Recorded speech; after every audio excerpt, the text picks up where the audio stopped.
So hey, we're diving into this series, I Am, and we're going to look at these statements that Jesus made together. But before we discover Jesus and meet him, I'll talk about a guy named Joe Smith. Okay, and do you notice how popular the name Joe is? And we got like a million Joes in here. So I told him, I'm going to talk about Joe today, but not you guys, Joe. So I want to talk to you about Joe Smith. Joe Smith graduated from Newfield High School. Anyone go there? Or no one? In the 9:30, we have someone who graduated there. So Joe graduated from Newfield High School. In 2016, Joe met Courtney, and they started a relationship together, and went to Six Flags, Hurricane Harbor. Anyone there? Six Flags? No? Have you heard of Six Flags? Do your arms work? Just making sure. So just making sure. So I've never been to Hurricane Harbor either, so kind of jealous of Joe and Courtney. But they started their relationship, and they have 2 kids just in November. Again, babies, guys. In November this past year, 2018, celebrated the birth of their second child, Ryan Joseph. And if you spent some time with Joe, you would talk to him about paintball. It's one of his passions. It's what he loves. And paintball, anyone? No? Just hands? All right, come in the front. Ashamedly, I like to shoot people, Pastor. Is that okay? Yes, it is. Just make sure it's paintballs or Nerf darts. So here's Joe Smith, and here's a confession, though. I don't know Joe Smith. I've never met Joe Smith. I went on Facebook and put in Joe Smith and just introduced you to someone I never met. Isn't that creepy, right? Isn't that weird? You're like, oh my goodness, let's get out of this church. Don't drink the coffee, really. I know, I've never met him. I've never met Joe Smith before in my life. And yet, I don't know, Joe, if you're watching online, dude, I did not stalk you. And I love you, I think, in God's love. But I just never met him, but I could probably sit down with Joe and I could have a conversation with him, right? Joe, tell me, how's Ryan doing? He's 4 months old now? I mean, what's he doing? Has he rolled over yet? Hey, how was Hurricane Harbor? I've never been there. Did you like it? Now, he would think I was a weirdo for sure, right? And probably call the police on me at some point during the conversation. But I could sit down and have a conversation with Joe Smith. And I could make claims that I know him. Hey, I know Joe. I know about Courtney. I know about all this stuff. And yet, as you're kind of looking at me a little weird, I'm not going to lie, like the eyes right now are like, I don't really know. But you're thinking in your head, you don't know him, right? I know about Joe. I know some facts about him. I know some even major life events, the birth of his second child, and yet I don't know him. In fact, when I went on his Facebook page, the first question that Facebook had across the top was this: do you know Joe? Right, that's what it says. If you're not friends with someone, it asks you first, do you know them? And you get the chance to friend request or not. Do you know Joe? Now, let me dive into some social psychology. So if you're here this morning and you're skeptical about the Bible and God, this is just social psychology for a couple minutes. Social psychology would say to me, you do not know Joe. Because there are 2 types of knowing. There is impersonal knowledge and there is personal knowledge. Impersonal knowledge is knowing facts about someone, right? Impersonal knowledge is saying, I know some things about you. I can carry a conversation with you. I know these things. I know these life events. It is impersonal knowledge. I can have a conversation. We can chat with each other. We can talk about scenarios and things you went through, but social psychologists would say you do not know him. You have impersonal knowledge. Now, personal knowledge is details no one else knows.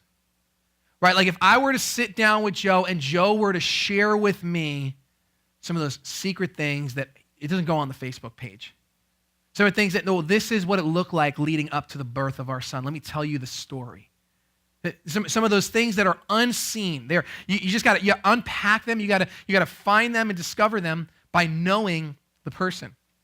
You could think now in your relationships, don't we live in a culture where impersonal knowledge is how we say we know people, right? That's where our culture leans. I'm not saying that's wrong, but I can say that I know certain people just if I follow them on social media. Oh yeah, I know him. I know what they're doing. And I want to break down these 2 types, and this is social psychology of impersonal and personal knowledge, because as we dive into this series, the reason why we're spending 8 weeks discovering Jesus is because my prayer for you is that you can say, I know Jesus. Not just I know about him, not just I go to church, not even just I read my Bible and I pray. No, I know Jesus. I have personal knowledge of Jesus. Why would we do this? Why should you consider knowing Jesus? And I want to speak to three groups of people that are in this space or watching online with us. And the first is maybe you're here today and you're skeptical, right? Like if we had a card and there was a choice for you to check off skeptic, that's where you would land. And let me say, I am so glad that you're here, because the fact that you would come into a church with skepticism and doubt, that's a big deal. And so this is going to sound weird, but here's my hope for you if you would stay with us during this series. My hope is that if you're going to reject Jesus, that you would reject the real Jesus. Here's what I mean by that. It is so easy for us to reject an idea of Jesus, right? Maybe you grew up knowing about Jesus, and so that led you to reject faith, turn away from God. There's no way I can believe in him after what I saw, what I heard, what I read, what I was taught. And so you rejected him. But my hope is as we discover Jesus together through who he claimed he was, that if you're going to walk away and say, yup, I'm rejecting, that you would at least reject the real Jesus. Not I saw it somewhere and the church is filled with hypocrites and judgmental and they just want your money and the sexist and I read that and saw it. No. Who did Jesus say he was? Now, let me follow that up. My hope and my prayer for you is that you would accept Jesus and know him because he is the changer of lives and he has a good plan for you. But would you doubt your doubts today? Right? Have you ever been so quick to doubt faith and doubt Jesus and doubt God and yet never apply the same amount of doubt to your doubt? Like what if right now you say, okay, I'm going to doubt my doubts. I've got so many doubts, but I'm going to actually say maybe those are wrong. Let me lean into this and we're going to spend some time together. And the second is this, maybe you're here and you're brand new. Like Jesus is new for you. And that doesn't just mean in time. You might be for years coming to church or reading or praying, but you're like, this is new for me. I want you to discover who Jesus really is. I want you're on a journey. You're leaning into him. Would you discover who he is through who he claimed to be? And the last group would be maybe you've been following Jesus for a while and you got to be honest, it's easy to become numb, right? Come on, that's where I land. I basically tell people I was born at the altar. I was a pastor's kid. We went to church 8 days a week somehow. We figured it out. We just add another service on another day, make it 8, right? I mean, I can easily become numb. In fact, we're going to read about Jesus and the woman at the well. Some of you just thought John 4. I know it. I saw it in your thought bubbles because you've been around church. You're like, oh, we're going John 4. So here's what it is. As we discover Jesus, it's so easy to become numb. It's so easy to forget. And so all of us want to discover him together. Now, here's the question of today. What happens when we discover Jesus?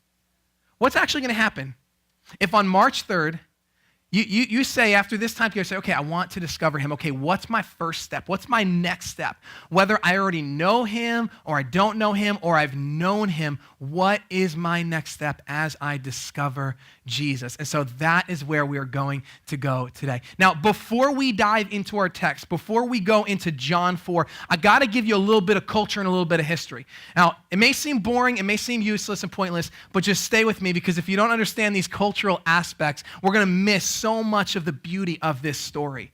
And so here's the 4 words we're going to run through, okay? Samaritan, woman, well, divorce. Okay, I want to explain these 4 words in the context of first century Israel, Jerusalem, Roman Empire, 2,000 years ago. This is not 2019 America. This is first century Middle Eastern culture. So we have to understand these words for this moment to be so impactful for us. So the first is this, Samaritan. A Samaritan was a people group that were they started Jewish, but then they became their own people. So they started off with some Jewish roots out of the Jewish people, out of children of Abraham. Moses is our leader. But at some point, they began just going their own way. And they developed their own Torah, their own law. They developed their own temple, their own place of worship. They started talking about other prophets, like Jacob was really important to the Samaritans. That's who they were. They were their own people. Now, here's the thing you got to know. Jews and Samaritans hated each other. Hated. You don't call up your Samaritan buddy if you're Jewish to come over and watch the game. You just don't. You call up to find out if he's sick because you hope he is. That's what it is. Are you sick yet? I've been praying. You're not? I'm going to pray harder. Right? That's how Jews and Samaritans treated each other. They hated each other. Capital H. So did they like each other? Okay, good. So you're learning things. So they did not like each other. It's important for you to know. The second is this, the word woman. Now, the reason why this matters is because in the first century, women had zero rights, just zero. And listen, this is not a God thing. This isn't a Bible thing. This is a cultural thing. In fact, Jesus was the first person to walk this earth and start giving rights to women. We see that in Scripture. But in this culture, in this time when Jesus is about to meet someone who's a woman, women don't have rights. They are seen as property.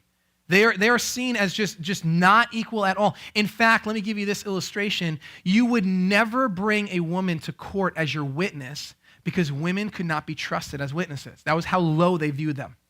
So if your star witness in a case is a woman, you lose automatically. No one is listening. And let me show you why I don't believe God sees it that way. Because when Jesus was resurrected, do you know who he used as eyewitnesses to the resurrection? Women. The first people that John writes about, Matthew writes about, Mark writes about, Luke writes about that saw the resurrected Christ was women.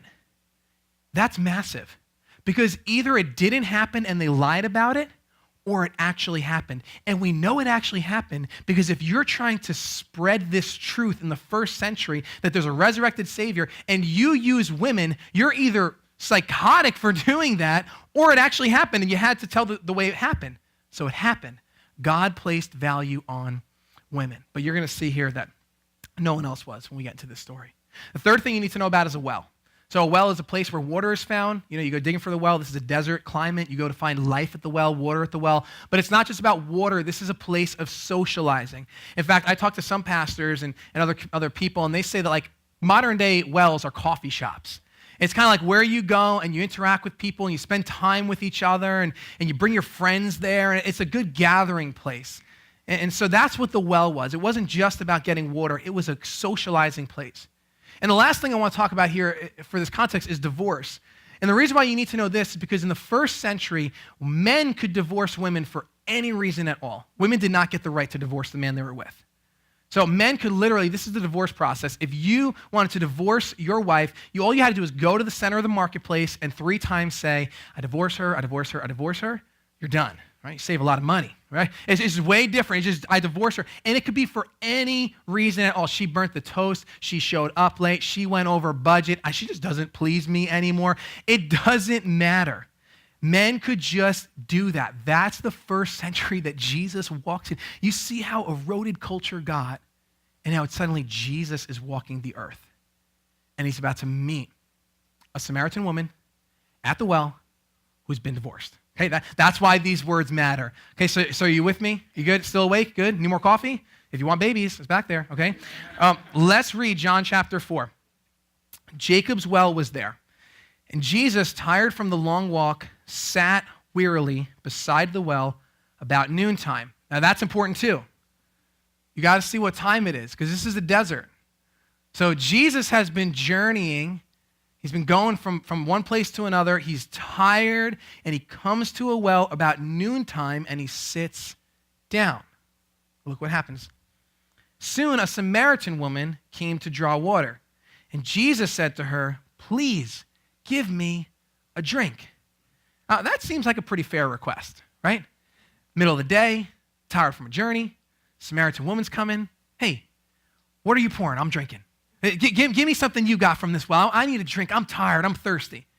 She doesn't see it that way at all because she knows the rules that you all just discovered together. She filters the conversation through her rules. Look at this. The woman was surprised. Why? Why are you surprised? Oh, because Jews refuse to have anything to do with Samaritans. And she said to Jesus, you're a Jew. Yes, it's obvious. And I'm a Samaritan woman. Again, obvious. Well, then why are you asking me for a drink? See, she's going through what she knows. She's going through her impersonal knowledge.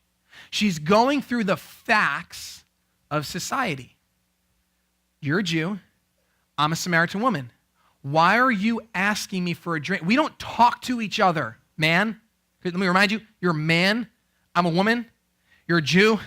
I'm a Samaritan. Why are you asking me for a drink? And what she's doing is she's leaning into what she knows about herself and what she thinks she knows about the person she's talking to. She's leaning into, I know this about me. I know that I'm a Samaritan woman. I know that you're a Jewish man. I don't know too much about you, but that's enough for me to know you can't do this. There's a wall here. Why are you asking me for a drink? But what we're going to see is that she really doesn't know very much in this moment. She's got impersonal knowledge. She could have a conversation, say, you're a Jewish man, Samaritan woman, well, noontime. I know all the rules. But she doesn't have personal knowledge of who she's speaking with. And the next 4 words that Jesus gives her are powerful. Because Jesus replied, if you only knew. If you only, you think you know who I am, you think you know who you are, you think you know the rules of society and how this works, but if you only knew the gift God has for you and who you are speaking to, you would ask me and I would give you living water. Follow this. So Jesus, tired and weary from his journey, shows up at the well at noontime. That matters. The woman shows up at the well at noontime. What are you doing there? You're supposed to go in the morning. You're supposed to go at night. It's way too hot to come out, travel, draw water, and go back. Well, she's going here now. And Jesus says, give me a drink. No, I can't do that because I know. You're a Jewish man. I'm a Samaritan woman. I can't give you a drink. Oh, no. That's nice. If you only knew. That's the 4 words.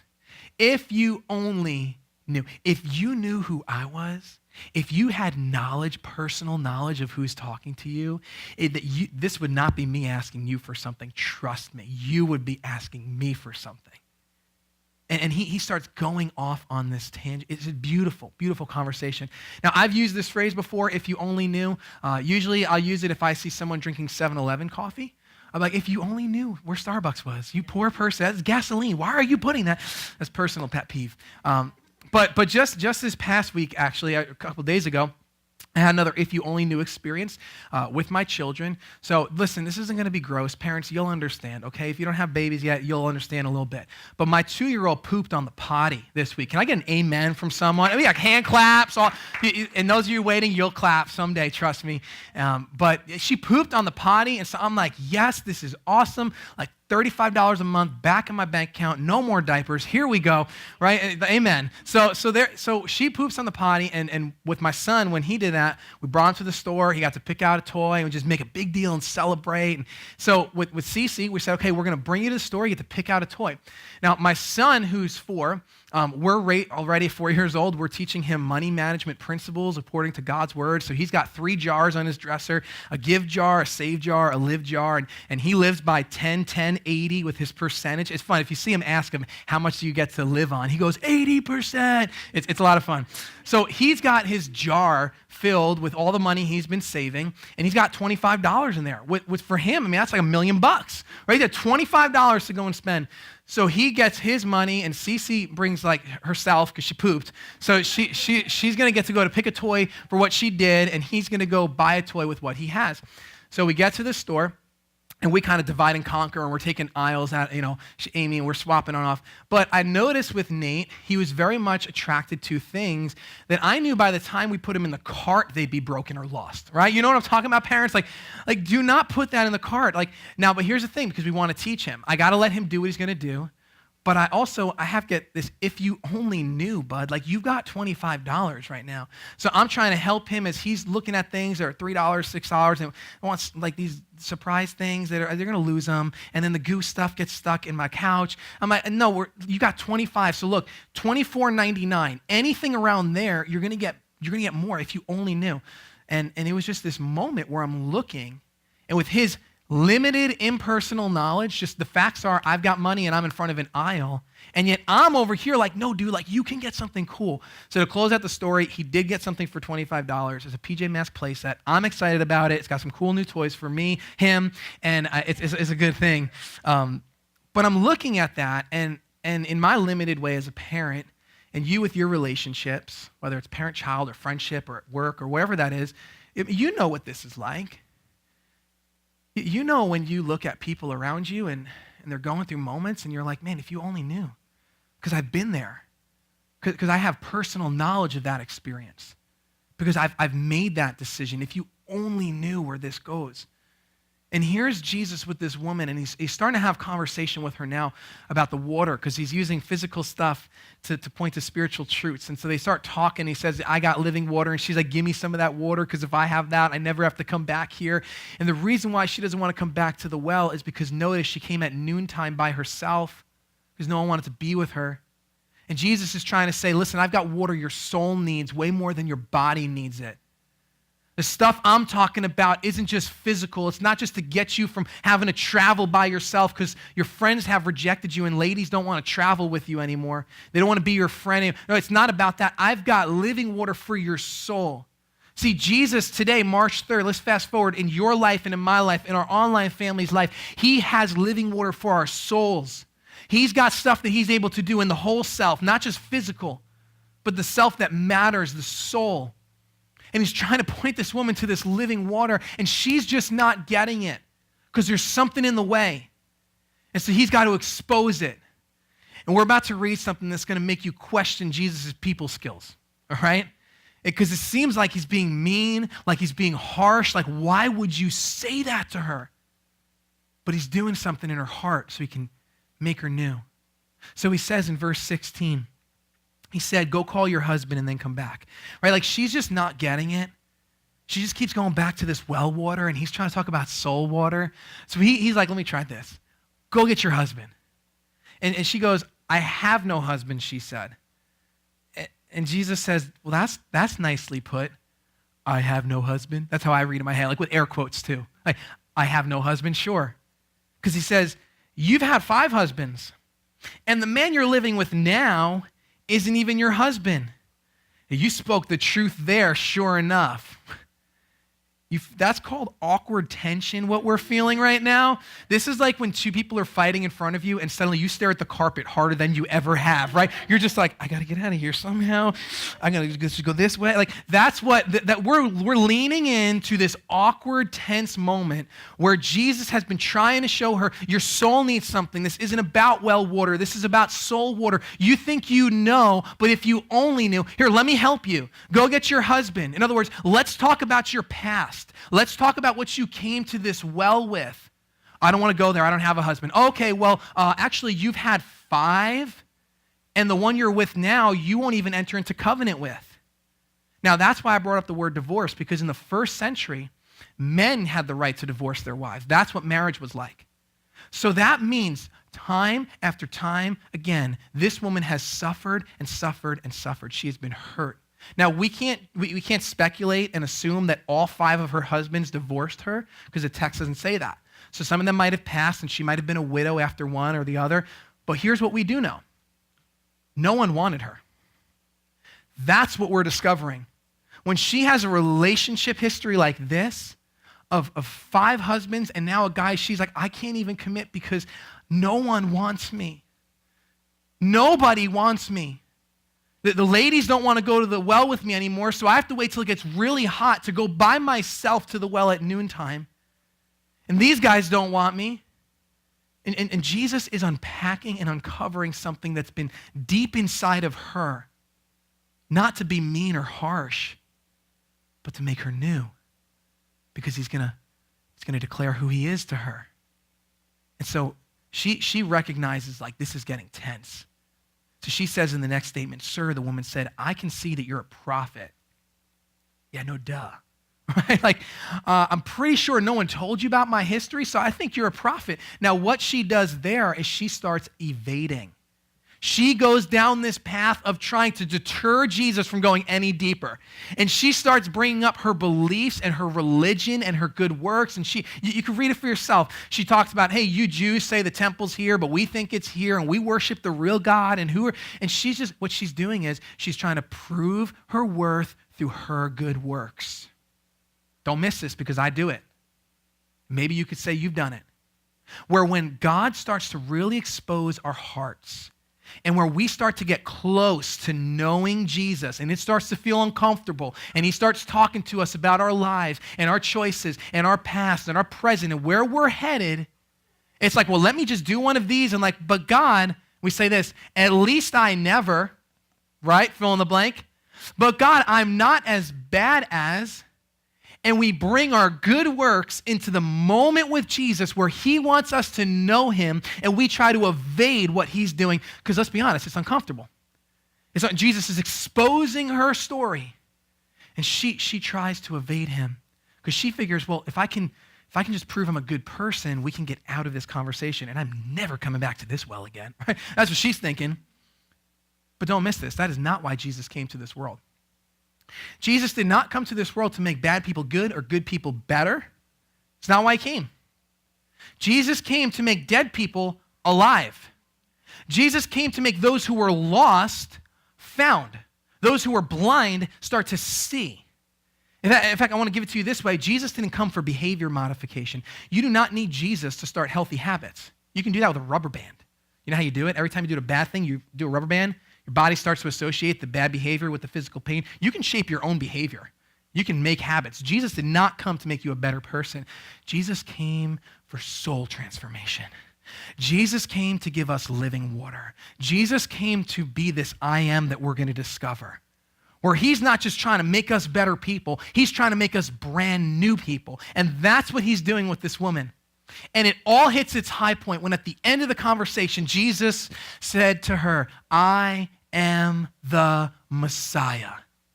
I am. And the reason why it's capitalized, and maybe in the translation you're reading, is because he uses the same wording that God used when he introduced himself to Moses.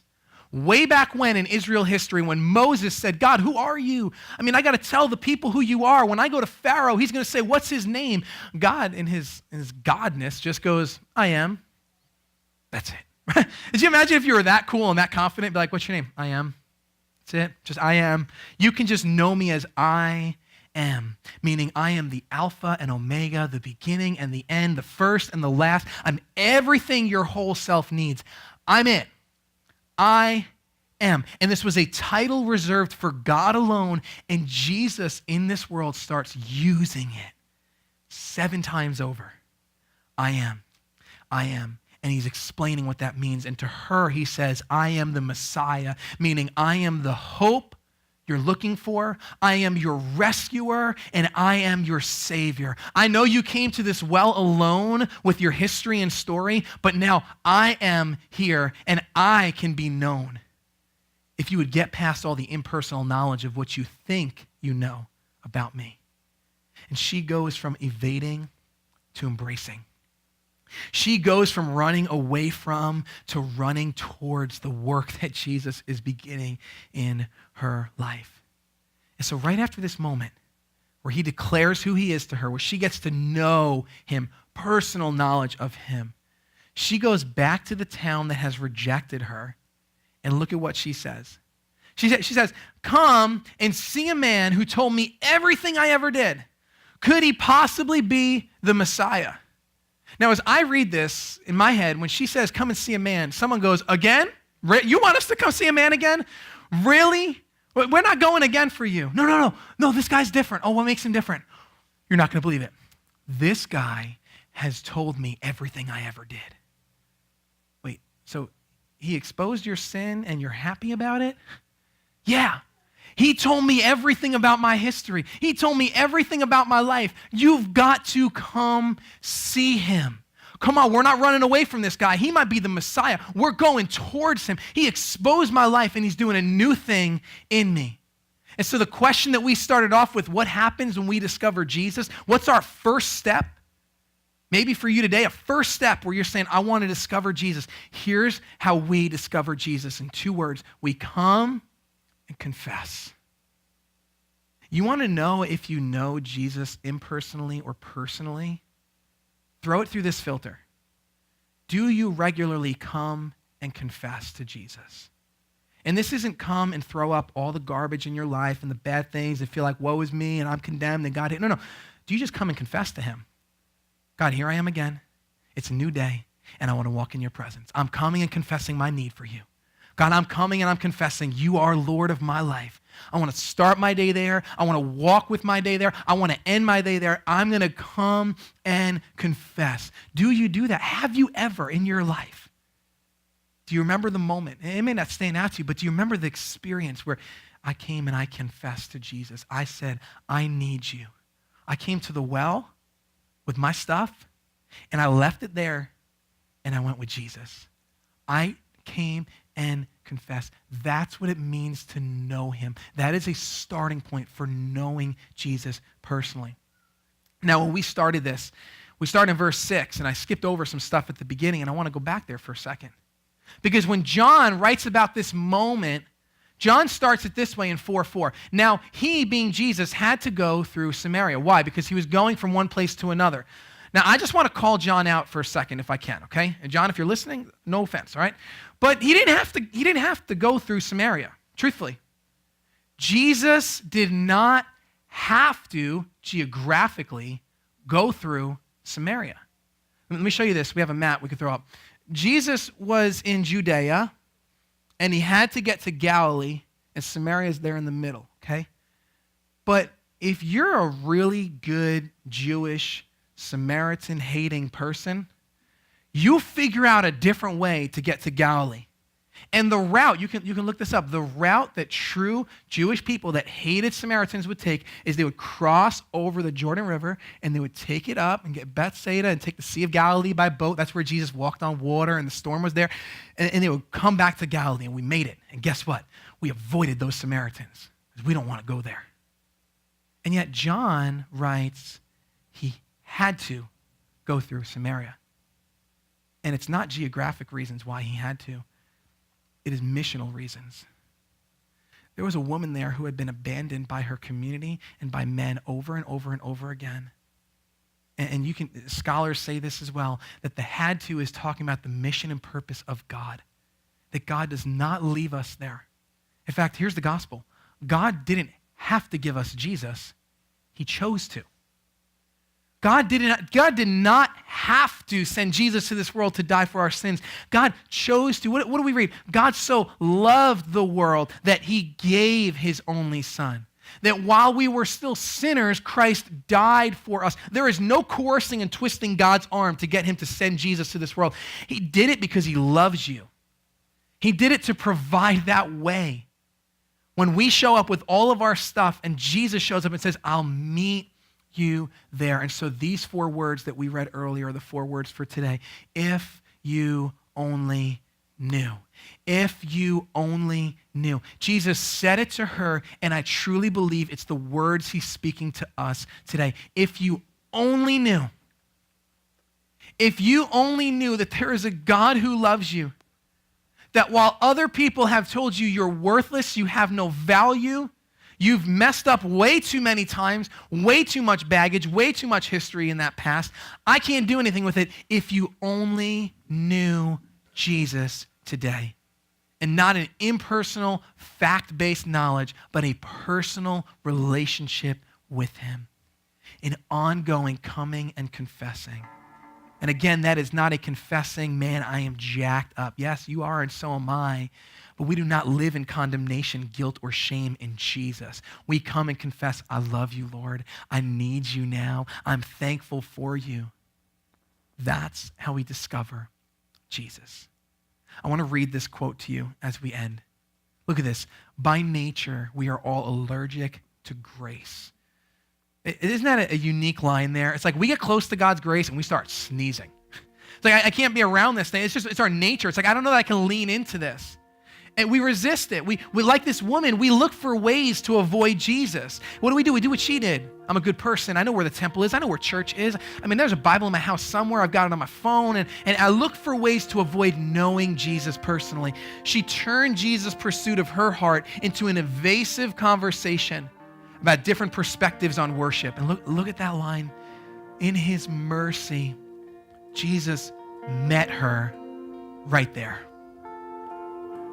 The mercy of God, the grace of God, getting what we don't deserve, Jesus taking what we do deserve. That's the gospel. And so the reason why today is called I Know You is because it's maybe not us who say we know him. Maybe today you're going to start to know him. But let me tell you, God does know who you are. And he is not offended by you.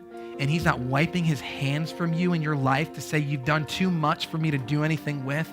March 3rd is another opportunity for you to come and confess and discover Jesus.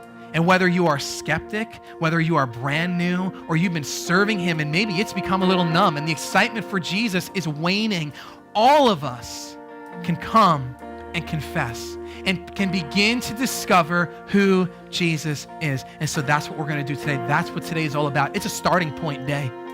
It's beginning March and saying, here, I'm going to discover you, God. I'm going to come, and this morning with my hand up, I'm going to say, I come to Jesus. Not for 1 minute have you forsaken me, God. You never left me. You knew where I was. You saw me at the well by myself. You saw me with my past and history. Not for 1 minute. In the middle, in the valley, on the mountain, wherever I've been, whatever the season, you never left me. And so I'm coming and confessing you are the Messiah.